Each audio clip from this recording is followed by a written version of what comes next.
Hey folks, Mike Dawkins from World Cast Anglers here with your Jackson Hole fly fishing forecast for the weekend of the 8th and 9th of August. After a pretty wild start to last weekend with the Big Rock Fire down there around Heise starting and a lot of closures there, especially in the canyon of the South Fork of the Snake for camping. We're about back to normal there on the South Fork of the Snake.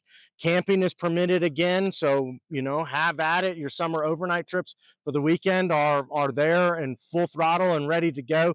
The road from Heise upstream to Wolf Flats and Cottonwood is still closed. So if you are going to fish the canyon, your put in is Spring Creek Bridge or Conant, and your takeout has to be Byington there. That's about a bit of the only change that we're seeing now from the Big Rock Fire down there around Heise. A lot of the smoke that we've had coming into the valley there last night and the past couple days hasn't necessarily been the Big Rock Fire down there. It's been a lot of these larger fires on the western portion of the state in Idaho, a lot in eastern Oregon and eastern Washington that are all now culminating, and sinking into the valley. But in honesty, that's sort of normal conditions here in the greater Rocky Mountain and Jackson Hole area for summer season. Having some hazy skies and some smoky days aren't that abnormal. So we're a bit of status quo going into this weekend in our fishing conditions and opportunities. A couple things, there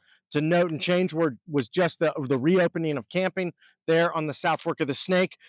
We've had some cooling days and some really cool nights earlier earlier in the morning. This week we've had some mid 40s, if not low 40s, that have really helped out our water temperatures, especially there on the Snake. And so we're looking pretty good going into the rest, second half of the summer season in the Teton Valley and Jackson Hole area. Saturday of this weekend, we've got 90 and 57, definitely a heat wave coming back in. Sunday, 89 and 56, lots of sunshine, lots of dry conditions. This is going to be, more of the same looking into the beginning of next week. But if you look into next weekend, we've got some highs that are in the mid 70s that are really going to help things out and make it feel like fall is knocking on our door. Jackson Lake is 52% of capacity. Palisades is 23% of capacity. Our Angry August Bingo is live, and we've had a lot of fun with it with customers coming in to redeem their bingos for their discounts there in the fly shop. Check out that in our profile link. If you draw or pull a bingo there with the tasks of fishing and maybe some obscure areas, different species, different tactics, different techniques, just something to freshen it up and keep it fun, during the month of Angry August. You draw a bingo, you pull a bingo, you get a discount in the fly shop for 50% off a dozen flies.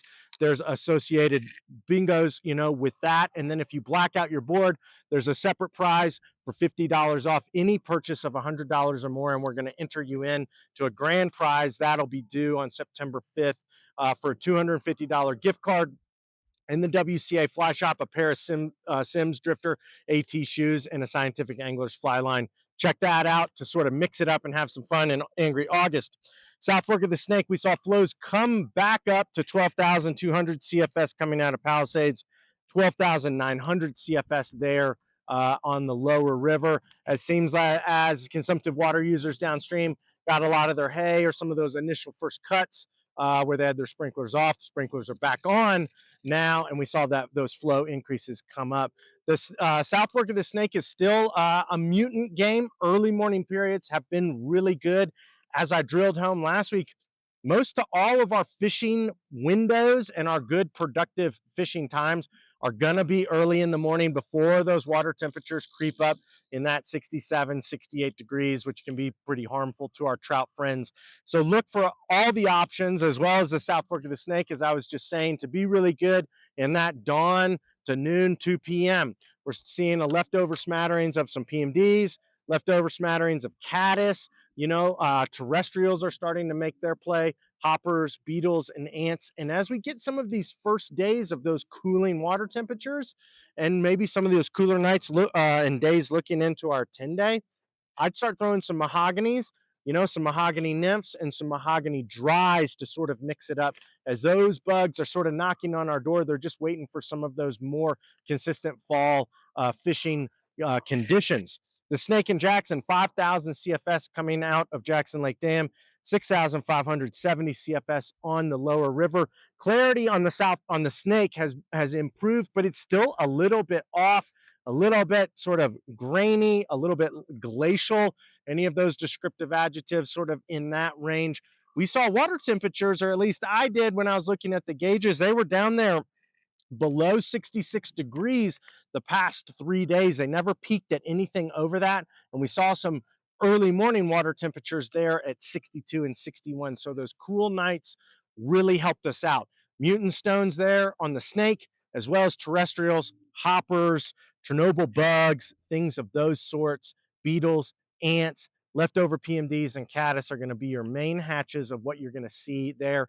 Probably some tricos up there by the dam and Jackson Lake Dam as well. Those flows are still abnormally high, as I've been saying and repeating for the rest of summer. So it's probably mostly going to be that subsurface game, dry droppers or shallow nymph rigs this time of year.